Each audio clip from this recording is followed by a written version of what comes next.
Hello and welcome to the On the Couch podcast, the podcast that gives you the view from the therapist chair. I'm your host, John Dennis, a licensed professional counselor. You're listening to OTC episode 32 with Lori Gottlieb, author of Maybe You Should Talk to Someone.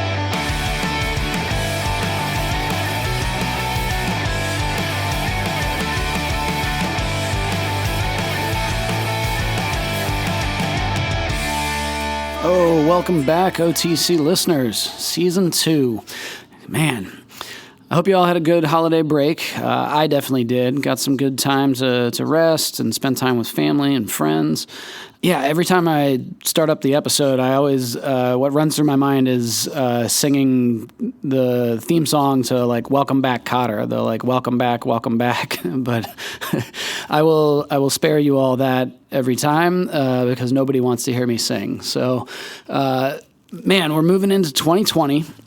So pretty much everybody's had a chance at this point to fall off of their New Year's resolutions. We had good intentions. Maybe some people are sticking to them, but let's face it, a lot of us have not. So with season 2, we have an amazing lineup of people that I'm going to be bringing interviews and episodes, different topics from just the mental health crisis in America, New York Times best-selling authors, what to do if, a therapist is being abusive, and how do you deal with that? Where do you go? Things like dating radar, and how do you spot somebody when they are narcissistic or borderline personality disorder before you wind up committing to them. So again, just so excited to be bringing these things to you.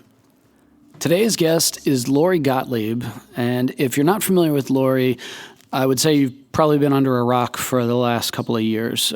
She is just blowing up huge on the speaking circuit, the author circuit. She's done so many things, and in the episode you'll hear us talk about just all the different projects she has a hand in that are coming up in the next year. I don't want to give those away and spoil things, but she is a psychotherapist and a New York Times best-selling author off of the book Maybe You Should Talk to Someone, which is the majority of what we focus on in today's episode. And that's actually being adapted as a television series with Eva Longoria. I would look for that in the next year. And then, in addition to her clinical practice, she writes the Atlantic's weekly Dear Therapist advice column, and she contributes regularly to the New York Times and many other publications. She's also a TED speaker, a member of the Advisory Council for Bring Change to Mind, and an advisor to the Aspen Institute. She's a contributing writer for The Atlantic. She's written hundreds of articles related to psychology and culture, many of which have become viral sensations. She's a sought-after expert in media such as The Today Show, Good Morning America, the CBS Early Show, CNN, and NPR's Fresh Air. So if you want to learn more about Lori, you can find her at lorigottlieb.com. That's LORIGOTTLIEB.com, or you can follow her on Twitter at LoriGottlieb1.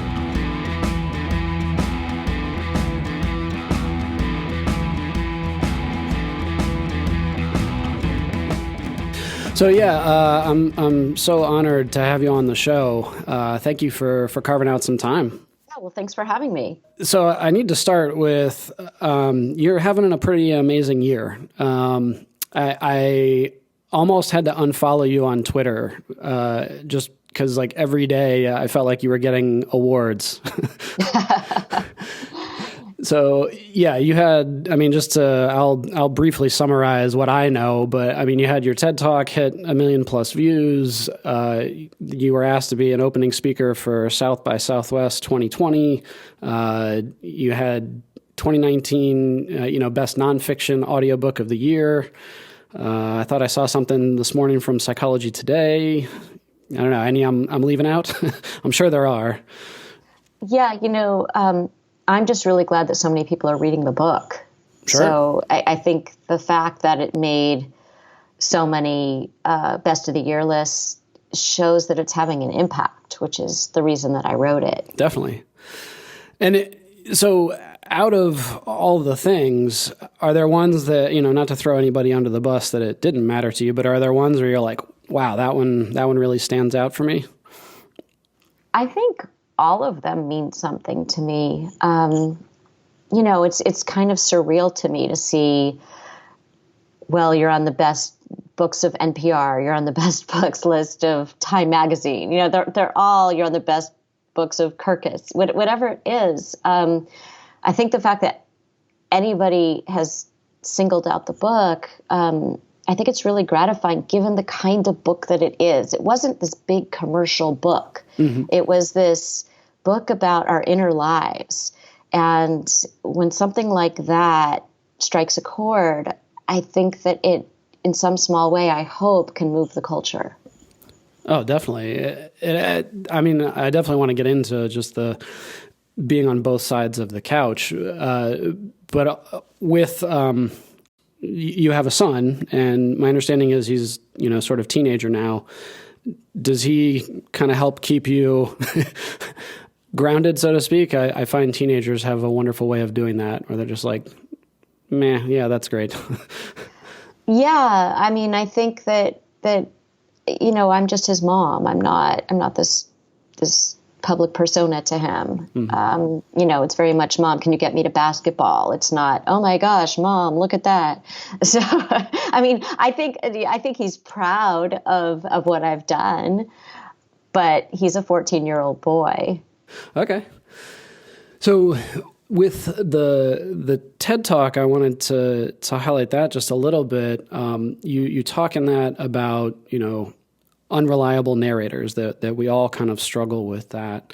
And I really loved the way you talked about, your job as the therapist as being the editor, helping people to edit and shift their stories to change their lives.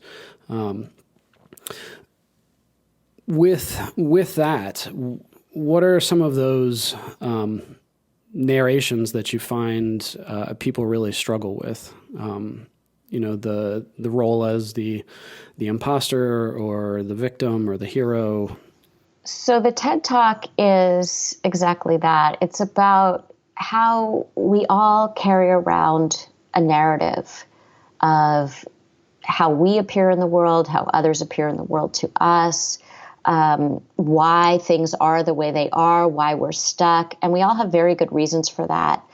And the thing is that when people get to therapy, what they discover is that there's more to the story, that in a lot of ways we're unreliable narrators because we emphasize certain things and minimize others that maybe need more attention. Often the protagonist is going in circles instead of moving forward, and that protagonist is us. We attribute motivations to other people that often aren't completely accurate.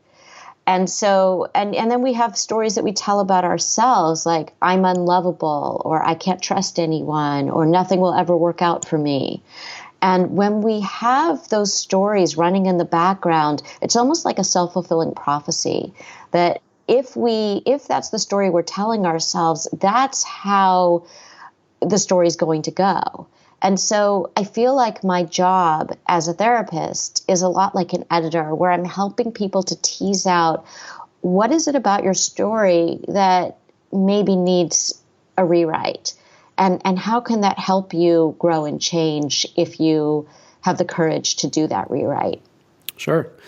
Well, and yeah, definitely, that idea of the observer error bias of like, if I cut you off in traffic, there's a perfectly good reason for it. But if you cut me off in traffic, you're a jerk and you have deep-seated issues and need lots of therapy. Exactly. I don't know. In my therapeutic practice, I find that victim mentality, that narration is, nothing's ever going to work out for me. I'm not lovable. I find people get so stuck in that one. I would imagine you see that as well. I do. I see that a lot. And I think we all have the tendency to go there at times, depending on what the circumstances are. So I really, what I do in the book, and what I think I want to make sure that I do in any conversation I have, is that there's not a we and a them. When I talk about people that I see in my practice, I've done a lot of that same stuff. Uh-huh. We all do. It's human. So I think that we all have a tendency to, I think to exaggerate the negative sometimes. And often we're so unkind, especially to ourselves.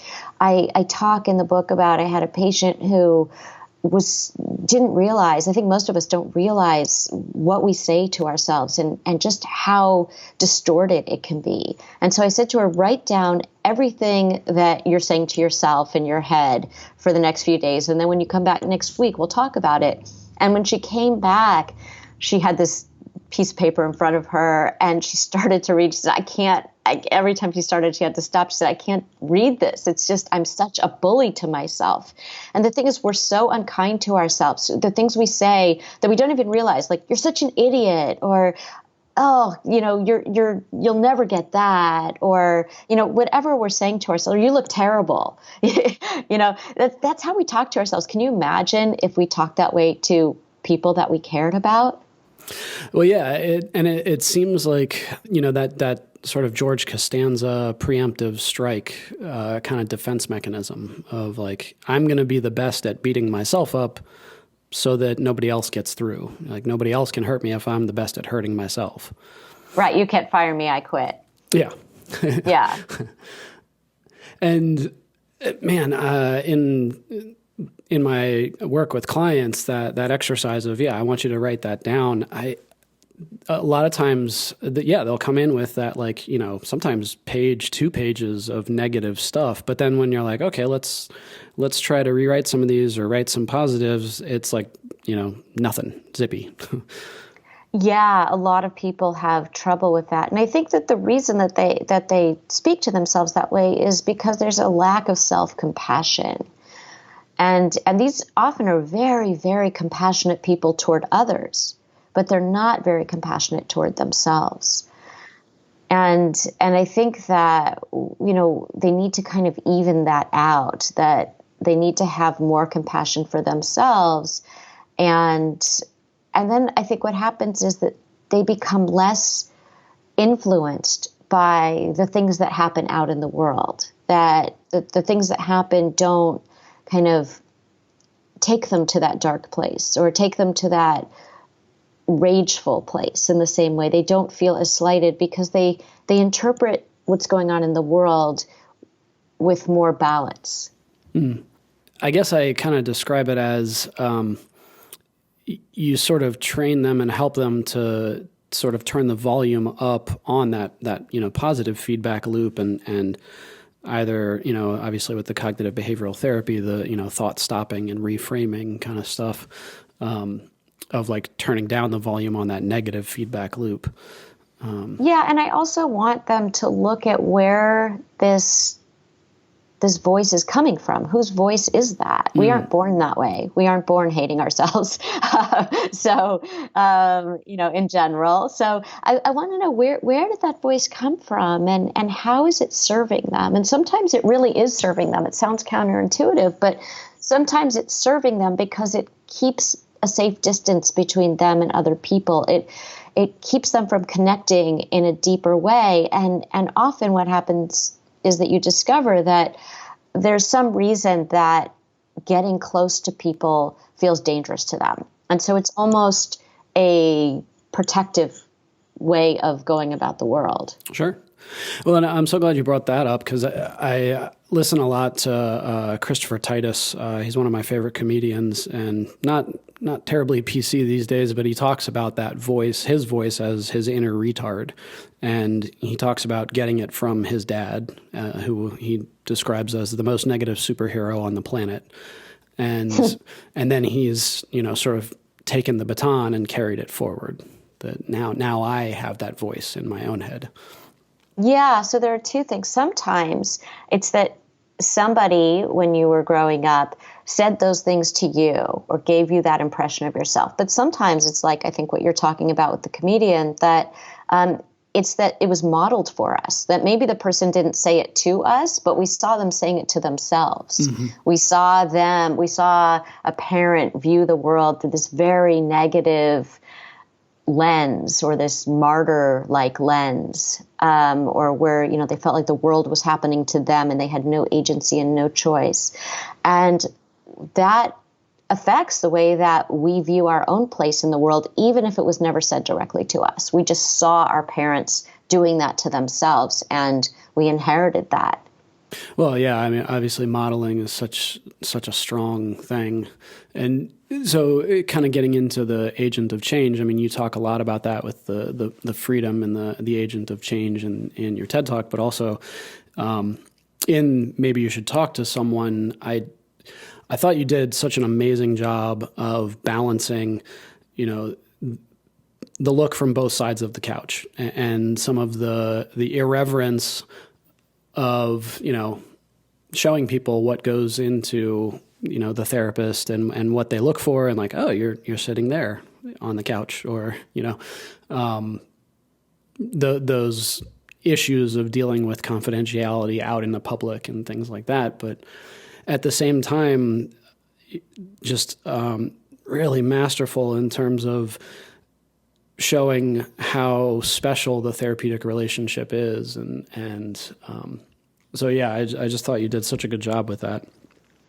Well, thanks. I really wanted to bring people into the therapy room because I feel like we get to see something very unique as therapists. We have this unique vantage point, and I wanted people to see what I get to see, which is, how people grow and change. What are those heroic moments? What are those really difficult moments? How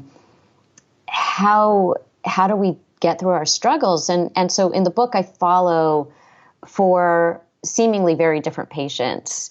And then there's a 5th patient. The 5th patient is me as I go through my own therapy with my therapist. And so you can see me as both clinician and patient.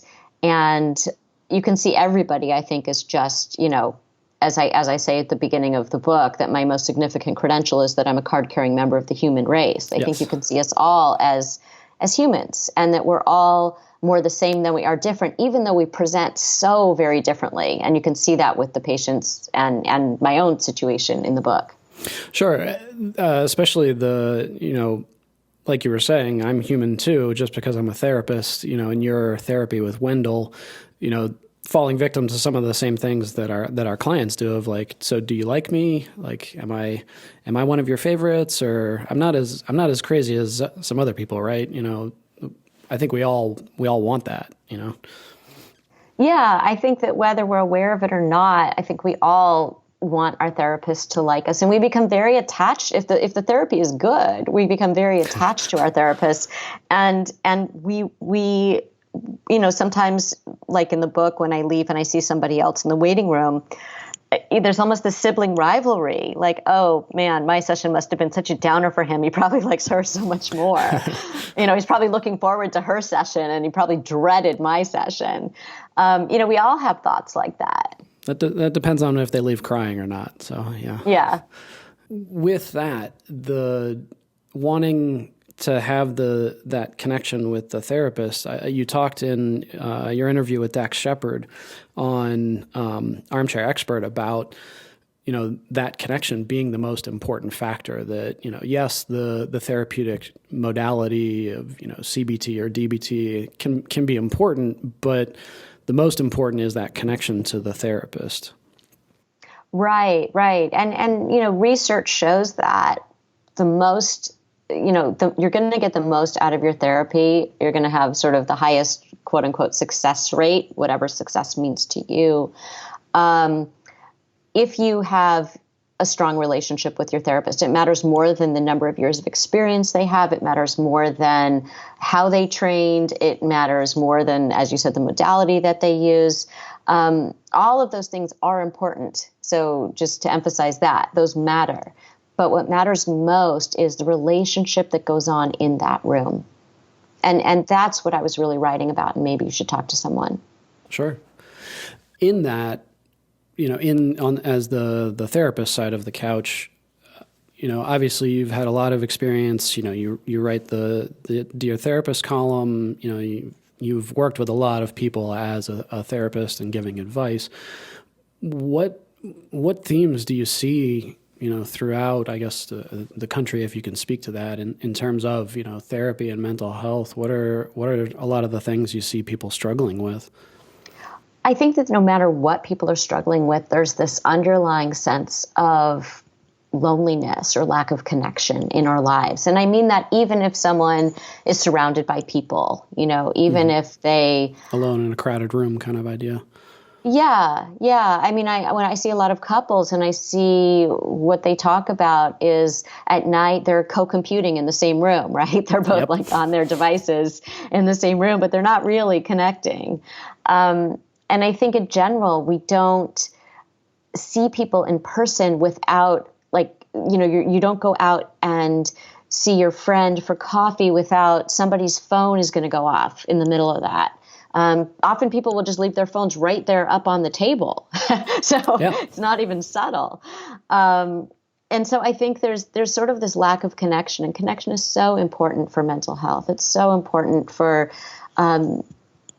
feeling the sense of rightness in the world, that we can't just go about our worlds without each other. And so I think that we need to really focus more on how am I connecting and what is the nature of those connections. Okay, man. Yeah. And I'm trained in Gottman counseling, up to level 2, and I follow them on a lot of their social media. It's interesting that you said that off of the connection, because I think it was like Friday, they posted something where it's a picture of, husband and wife hugging, and each one is holding their phone and looking at the phone over the back of their partner, like as they're hugging. That's exactly what I'm talking about. Yeah. Right. And I think that it really distracts people from what's right in front of them so much of the time. Parents and children too. You see the same thing. And even therapy clients will say, "Well, can't I just Skype in?" Right? Yep. And a colleague of mine says that Skype therapy is like doing therapy with a condom on. Mm-hmm. and what that means is that there's something about the energy in the room of, sitting face to face with someone in the same physical space, not mediated by a screen, with nothing in between the two of you. The way, even though you can see the same things in Skype, it's very different to see something 5 feet away from you. Sure. It's very different to hear the sounds in the room. You're in the same room and you're hearing the same sounds. You're hearing each other breathe differently. If they're in a different room, they might be looking at something or distracted by something that's not in the room that you're in when you're on Skype.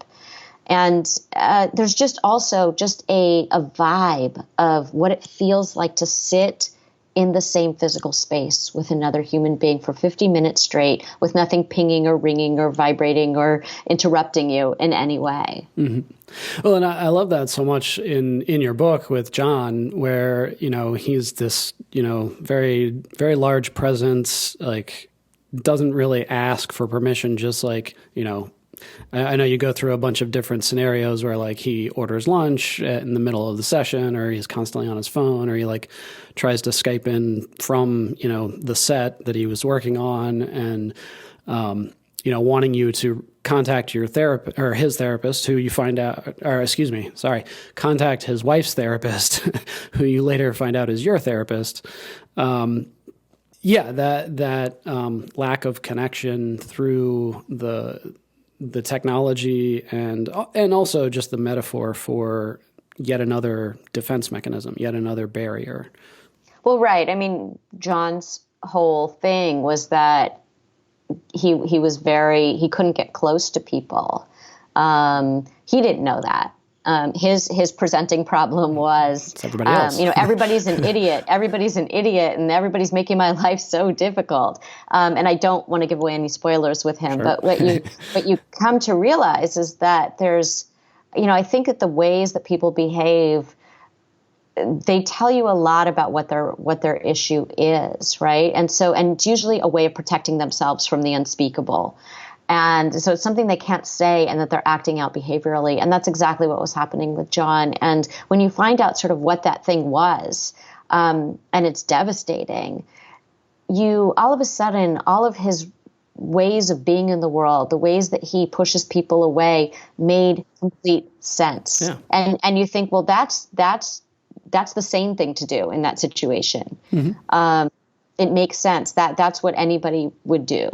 So I think it's really interesting to watch the evolution of somebody as they go from somebody who's using behavior to protect themselves to really dealing with something that for years or decades, they haven't dealt with, and then to see how their life can change as a result of that. And I think that's so, especially as the therapist, satisfying. It's so important for us to see that, because a lot of times we don't. A lot of times, people will just ghost on you. You never hear from them, never see from them again. So I think getting to see the, sort of the sitcom wrapped up and see the end of it is very important.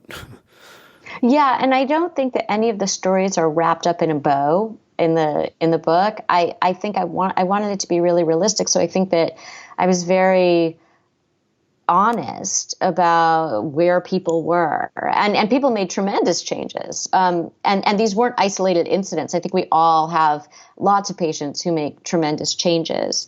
But I thought what was so interesting about these particular people was the surprising ways in which they changed. So there are certain people that we see, and you can see how this might end in a good way. But it's a pretty predictable path.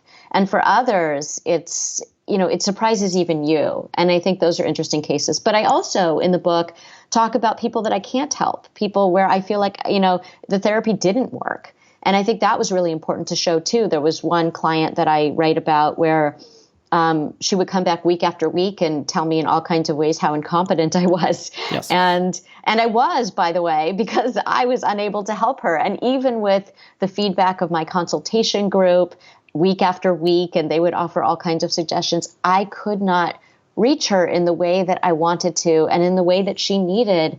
And ultimately, the work failed, and I actually ended treatment with her because I felt like I was wasting her time. It was this case where she would tell me how ineffective I was, but didn't want to leave. No matter how I talked about that with her, she couldn't see, I think, what I hoped that she could see in what was happening in the dynamic between us and how that was replicated in all of her relationships that she would come in and talk about. So, as a therapist, I think we understand what that's like. Any therapist has had situations like that where they just weren't able to reach the person. And I think that our colleagues will say, well, you did everything that you could. And yes, that's true. And at the same time, I still know that I failed her because there has to be some way to reach her. And I wasn't able to figure it out. And I hope so much that whoever she sees next does figure it out. Well, and I guess I would kind of not so much push back on that, but do you see that as, okay, I just wasn't the right one, it wasn't the right time, or, yeah? Well, all of those things, but I think at the same time, there are ways that that someone can get in there, and I just hadn't figured it out. Yeah. You're listening to OTC episode 32 with Lori Gottlieb, author of Maybe You Should Talk to Someone. We'll be right back after a brief word from our sponsor.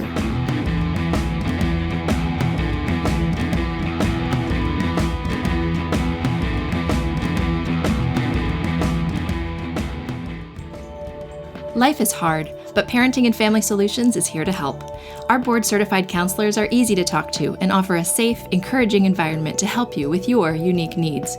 We specialize in helping clients of all ages deal with depression, anxiety, marriage issues, screen addiction, and ADHD, just to name a few. We now have daytime and evening appointments available in Harrisburg and Lancaster and accept most major insurance plans. Visit our website to learn more at www.parentfamilysolutions.com or give us a call at 717-602-5560. Let us help you build a stronger family and a healthier you.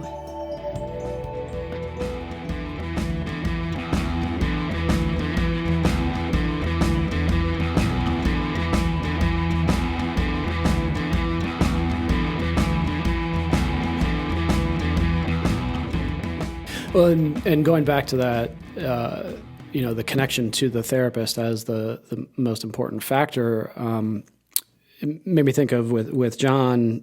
You had to build that rapport and really figure out the balance point. I think so often I think we as therapists a lot of time fantasize about sort of the Hugh Laurie, Dr. Greg House sort of approach where you're just like telling people off and calling it like you see it right out of the gate.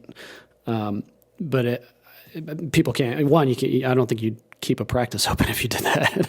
Yeah, well, I also think that people can't hear you and they're not ready. And so I think that timing and dosage are so important, right? So the timing is, when am I going to say the thing that I'm going to say? And the dosage is, how much am I going to say? Mm-hmm. So you might see after 3 sessions, I know where I want to go with this. And I'm very clear about that. But they may not be ready. Well, people have, they're protecting themselves with whatever defenses.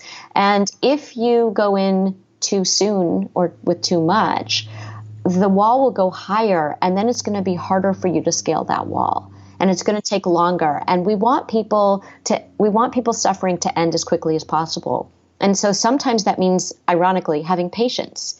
It means that if you go in too fast, they're going to suffer even longer.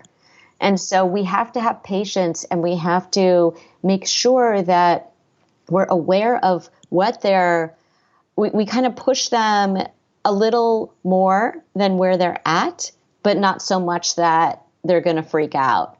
And I think that that's my very technical term, by the way, that they're going to freak out. But I think that it's the same thing as a parent or as an educator. When you're teaching a child something, you want them to be challenged beyond where they already are, but not so much that they're frustrated and feel like this is too much for me, this is too hard. Mm-hmm. Well, and again, that balance point, it's so much gray area. It's so hard to find that and keep it, especially with parenting and kids, because they're always growing and changing. And as soon as you think you figured it out, they switch it up on you. Right. And I think too that we underestimate the richness of the emotional capacity and the intellectual capacity of our kids. And sometimes we feel like, well, we know better, or here's the way it's done, and we do, and a lot of times. But we also need to listen to them, and I think sometimes we don't listen as well as we could to what their inner lives are. That doesn't mean that we don't hold our boundaries or make sure that we're giving them. I like to say that what they need is not the fishbowl, which is too constrained, and not the ocean, which is too wide open, but they need an aquarium. And so we need to maintain the aquarium for them. And I think we need to do the same thing for our patients, is that they need the aquarium. No, I definitely liked that analogy. I've heard you reference that before. So with help finding a therapist, I imagine, at this point, you've had to help lots and lots of people find a good therapist. What advice do you give to people that are trying to find one? How do they know when they found, the one, so to speak? Yeah.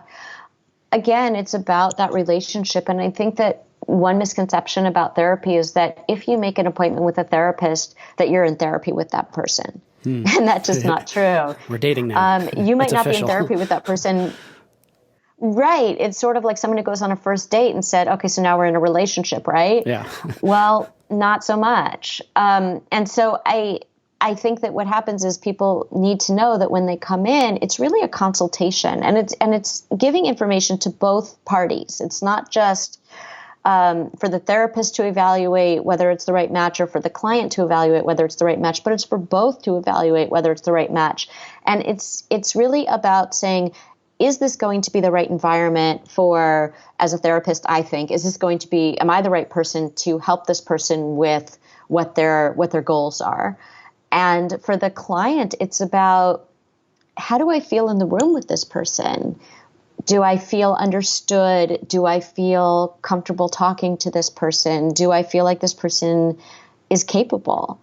And that's just a first impression. It will take several sessions for most people to say, yeah, I'm going to stay here. Now, a lot of people, we have this situation where they idealize us in the first session, right? Where they're like, oh, that was amazing. Honeymoon phase, yes.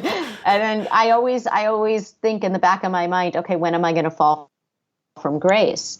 Because it was kind of too much too soon. Mm-hmm.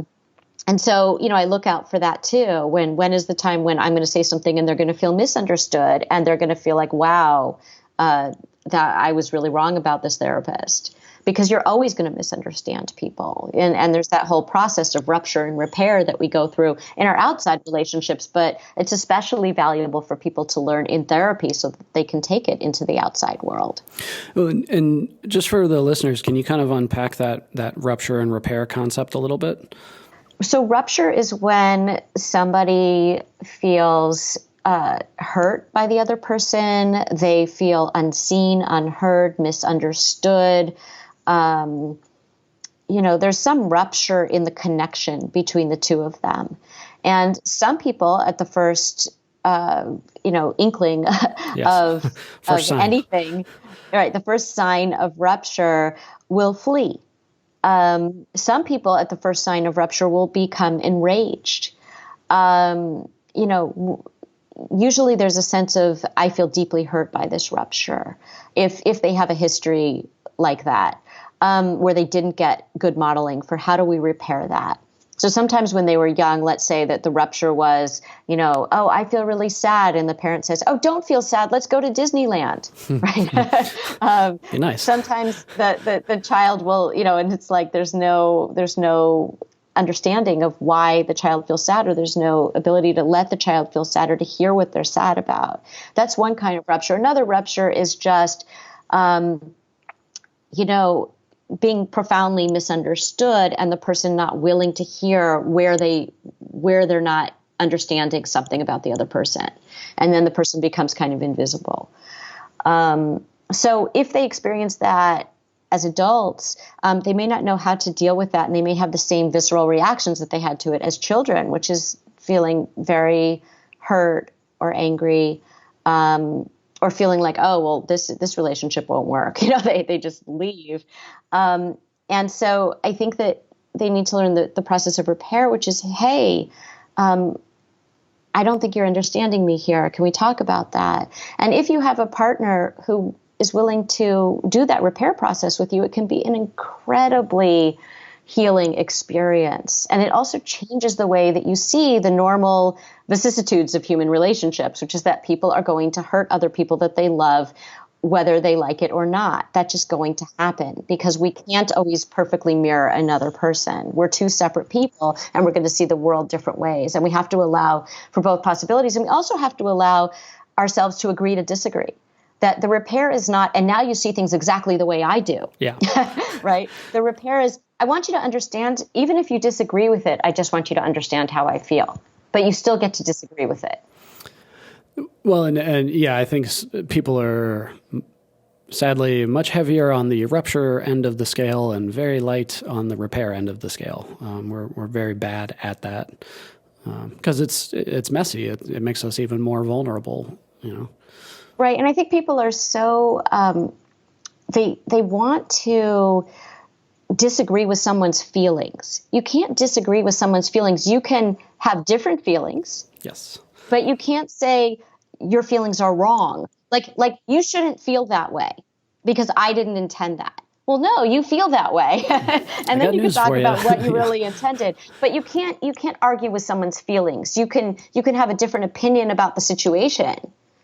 But that's very different from saying, well, your feelings, you should not feel how you feel. People just do feel how they feel. But you can talk about the situation and why you have different feelings about the situation, or why you view the situation differently, even if you have different feelings about it. Man, that's so powerful.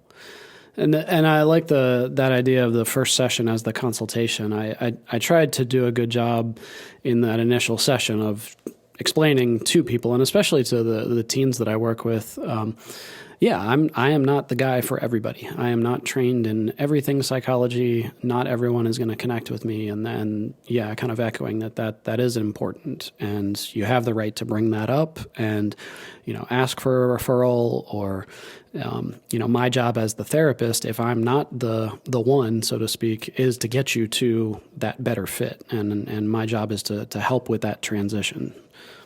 Yeah, I think it's important for people to understand what it means when they step foot in our offices for the first time. Sure.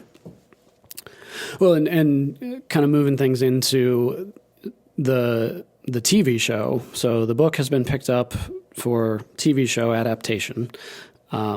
What is your role going to entail with that? What is that going to look like? So the book is being adapted as a television series with Eva Longoria's company, and the creators of the show, The Americans, are writing the pilot, which is the first episode. And what I hope the show does is something similar to, I think, what the book has done, which is to really normalize the human condition.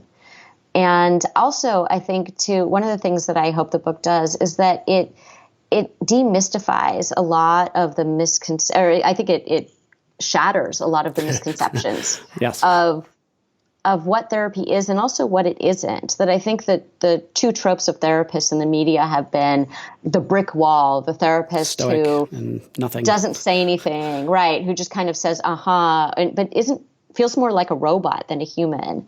And I think the other trope of the therapist is sort of the train wreck, the therapist who is a hot mess, like the In Therapy therapist, right? That old HBO show. God. Where, I think, just boundaries being crossed in every Left, episode. right, and center, yeah. Yeah, and I think that what I really want to do is just show that it's a show about therapists and their clients and their families and their lives and all of that, but it could be about anything. It doesn't have to. These people are therapists, but they're just human at their core. And so there's none of that cliched stuff about I think all the cliches. The circle of trust and well, all the cliches of therapists. I really wanted to shatter those and just write about the human condition. And I hope that the show does that. And I hope that what it does, similar to the book also, is that it allows people to have the conversations that they've wanted to have, but that they've been reluctant to have. And so I think a lot of people now are talking about things that they feel like they now have permission to talk about. And I think, it's funny when I have people come into my office, and I'm sure you've had this experience too, where men will come in especially, and they'll say, I've never told anyone this before. Yes. And then what they tell me, and there's that pause where you think, what are they going to say?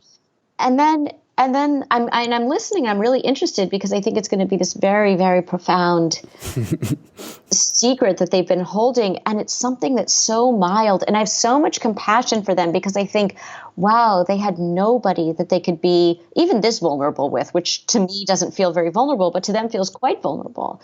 And then, women will come in and they'll say, I've never told anybody this before, except for my mother, my sister, and my best friend. So they've had, 1 to 3 people that maybe they've told, but to them it feels like they haven't told anyone. It feels like such a secret.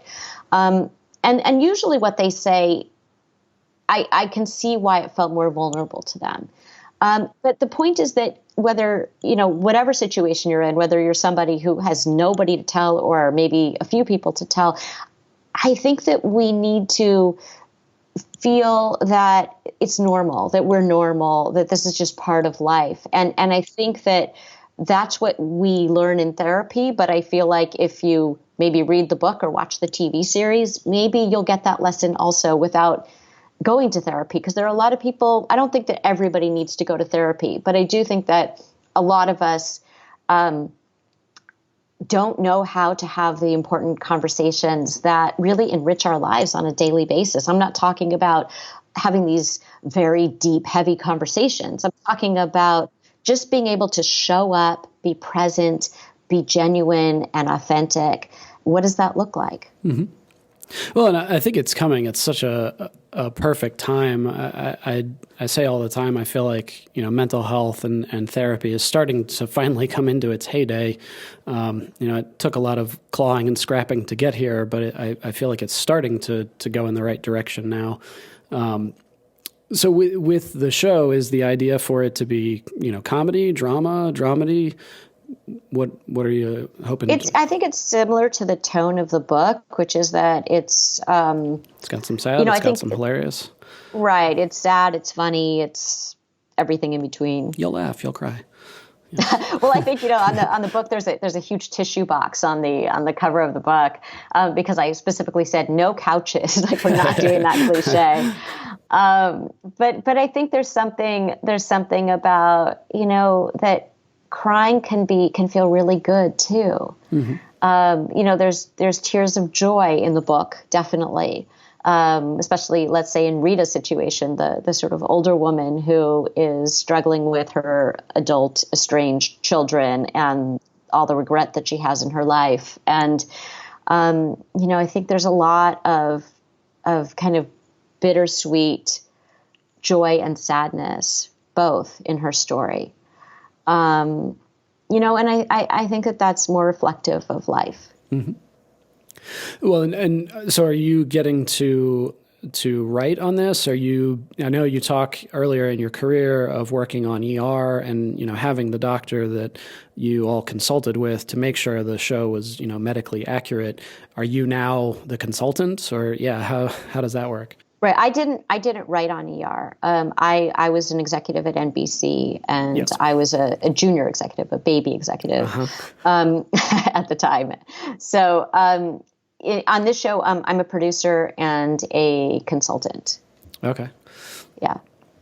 And obviously, a lot of the stories from the book, but I always love to talk about, are there any other just crazy stories of therapy that you're able to share? I actually have two that I could pass on, but I imagine across the years of therapy and consultation and dear therapist, there's got to be a number.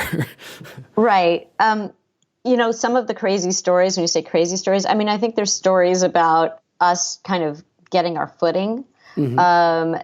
I really feel like a lot of if there's anyone that I'm laughing at, it's myself. Because I feel like what clients do is it makes sense. It's it may seem baffling on the surface, but I think ultimately it makes sense. And I think people are being so vulnerable with us, and I don't really laugh at that. I laugh at myself. And in the book, I tell, I follow these 4 patients, and then I follow my story with my own therapist, but I don't. I think that I tell a lot of other stories throughout the book. So you meet a lot of other patients, and you get a lot of those really interesting stories along the way. You hear about my very first patient and how I completely flubbed that in really mortifying fashion.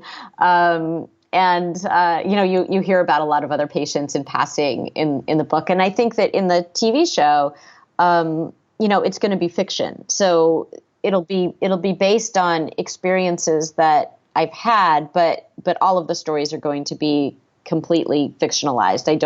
It's not like people are going to come into therapy with me and feel like, oh, and their story's going to be on the show. It's not. Yes. Yeah, and I know you talked about that with the book in terms of the informed consent, but yes, the TV show will be separate from that. Right. So the book is completely nonfiction, Yep. and that is something where I have permission to use those stories, and I had to change all the details very rigorously. So that's a big difference between the TV show and the book, is that the TV show is going to be inspired by real life situations that have happened. The book is real, is nonfiction. Yep. Well, and I thought it was so genius on the TV show end of things, just because it's. I always say even the waiting room is just this comedy of errors. This, like all these people coming together, and how do different personalities react in the waiting room? Of you have, especially if people bump into one another that they know, and how do they react, and just so many different. Life events and personalities coming together. So, wow. Well, actually, and in the book, that one of my patients who is, she's in her 20s and she keeps not finding the kind of guy who wants to have a relationship with her. And she doesn't realize that it's because she has radar for, something that feels familiar to her from her past. Mm-hmm. And at one point she, starts hooking up with one of the guys from the waiting room, somebody else's client, which I know immediately is bad news, not because I know anything about the client, because we're not allowed to talk about that, but just because of her radar. And indeed, at one point he starts coming in with another woman, and we don't know who it is, and I can't ask my colleague because, of course, I don't have permission. So we're speculating, is that his sister? Is that his girlfriend? Right. Trying to figure it out. And of course it's the girlfriend. I think our world is so interesting because we really get to see life as it plays out, and not the veneer that I think most of us walk around with, whether it's, in real life when we're, our public persona is out there in a certain way. And then there's also just social media and the way that we portray ourselves on social media, or the way others do. I think what we see is really, the essence of the human condition. I've used that phrase probably 20 times in our conversation today. And it's because I really feel like that's what the book is about. And I think that's what our lives are about. And that we kind of veer away from that, especially in this, social media saturated world that we live in, this very sort of fast-paced world that we live in. And that I hope that we can come back more to this much more open, vulnerable aspect of ourselves, because I think that we're going to feel better about our lives, and we're going to feel more connected to ourselves and to others if we come back to that. Definitely. Well, Lori, thank you so much for being willing to be on. I know you're very busy and gotta hop, but in terms of where people can find you, would you just point them toward the LoriGottlieb.com?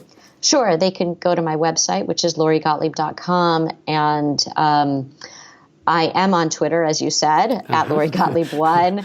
I'm on Facebook. I'm attempting Instagram. I haven't figured it out yet. I don't know how to do a story, but I know how to post. So it's just kind dangerous of lame. Enough to. I really don't know what I'm doing. But if people are on Instagram and they want to kind of keep up with, if they want to come to one of my events, or they want to keep up with the other projects that I'm doing, I'm going to be launching a podcast in 2020. I was going to say, do you have a name already or no?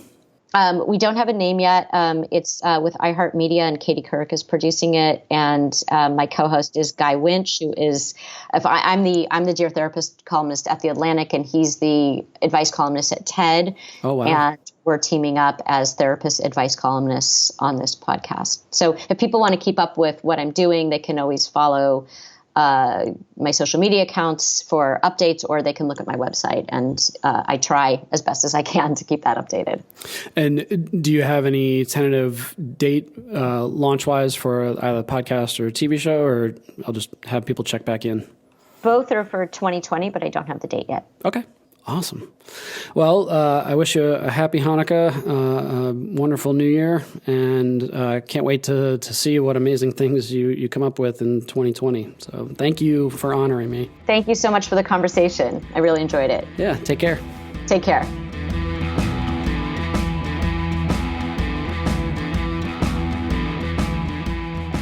And there you have it. Oh, I had such a great time talking with Lori, and it was so cool for me because I've read her books and I've known about her for some time, and I was just so ecstatic when I found out that I was going to get a chance to interview her.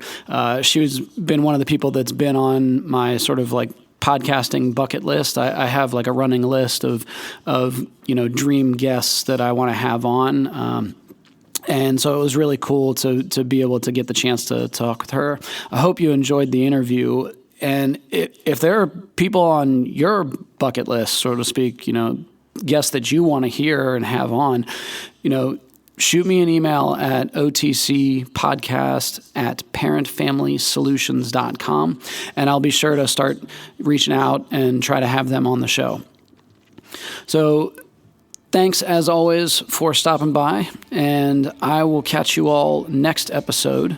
In OTC episode 33, I'll be bringing an interview with Amy Johnson, who is an advocate with TEL, the Therapeutic Exploitation Link Line, and we'll be talking about what do you do when therapy goes wrong? What do you do when your therapist becomes the abuser? So check back in for that. Take care. If you liked what you heard, be sure to subscribe and review wherever you're catching this podcast at. You can check out detailed show notes and archived episodes at www.pfsonthecouch.com. If you want to stay up to date on future guests and contribute questions, be sure to follow us on your favorite social media platforms. The author and host of this podcast is not engaged in a therapeutic relationship with the listener and cannot give counseling advice without a confidential appointment. Listeners should be sure to consult with a licensed therapist in their area or seek emergency medical attention if they are experiencing psychological difficulty. A special thanks to the band The Topsy-Turvies for the show theme song. Their song, Like a Living Dead, can be found at topsyturvies.bandcamp.com. The bump interview track was the song 1973 by Bruno E. The author and host of this podcast is John Dennis. Special thanks to editor and show producer Trevor Groff.